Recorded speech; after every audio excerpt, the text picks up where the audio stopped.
తెలంగాణ ప్రయోజనాల పరిరక్షణ కోసం ఢిల్లీలో గులాబీ జెండా ప్రాతినిధ్యం ఉండాల్సిందే అన్నారు BRS working president KTR. Telangana ప్రయోజనాల కోసం నాడు కొట్లాడింది, భవిష్యత్తులో కొట్లాడేది కేవలం బీఆర్ఎస్ పార్టీ మాత్రమే అన్నారు కేటీఆర్. అసెంబ్లీ ఎన్నికల ఫలితాలతో సంబంధం లేకుండా రాష్ట్ర ప్రజల ప్రయోజనాల కోసం పోరాడాలని శ్రేణులకు పిలుపునిచ్చారు. రాబోయే ఎన్నికల్లో గట్టిగా కొట్లాడేది విజయం సాధించగలమన్నారు. ఈసారి లోక్సభ ఎన్నికల్లో త్రిముఖ పోరు ఉండే అవకాశం ఉందన్నారు కేటీఆర్.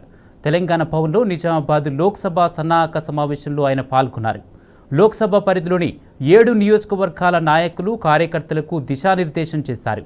ఇటీవల జరిగిన ఎన్నికల్లో ఓటింగ్ సరళిని పరిశీలిస్తే బీఆర్ఎస్ ఓట్ల వారీగా నిజామాబాద్ పార్లమెంటు స్థానం ఫస్ట్ ప్లేస్లో ఉందన్నారు.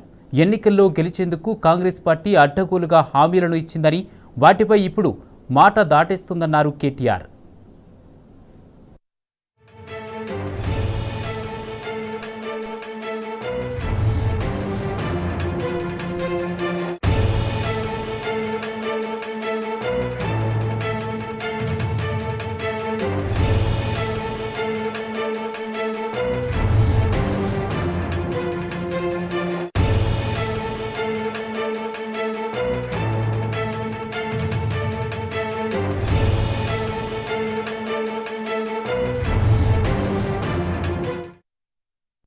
అప్పులు, శ్వేతపత్రాల పేరుతో తప్పించుకునే డ్రామాలు చేస్తుందని ఆరోపించారు కేటీఆర్. పేద ప్రజల కోసం ఉద్దేశించిన సంక్షేమ కార్యక్రమాలను రద్దు చేసేందుకు కాంగ్రెస్ కుట్ర చేస్తుందన్నారు. గృహలక్ష్మి లబ్ధిదారుల ప్రయోజనాలను పట్టించుకోకుండా దాన్ని రద్దు చేసిందన్నారు. దళిత బంధు లబ్ధిదారుల ఎంపిక పూర్తయ్యాక దానిపై స్పందించడం లేదన్నారు.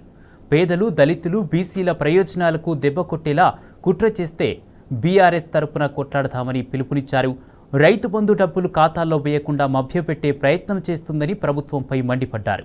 కేవలం రాజకీయ ప్రయోజనాల కోసమే ప్రజల్ని ఇబ్బంది పెట్టేలా లైన్లో నిలబెట్టే దుస్థితికి కాంగ్రెస్ తీసుకొచ్చిందన్నారు. కాంగ్రెస్ పార్టీ అస్తవ్యస్త పనితీరును, పరిపాలనను ఎప్పటికప్పుడు ఎండగట్టేలా పార్టీ శ్రేణులు క్షేత్రస్థాయిలో పనిచేయాలని పిలుపునిచ్చారు.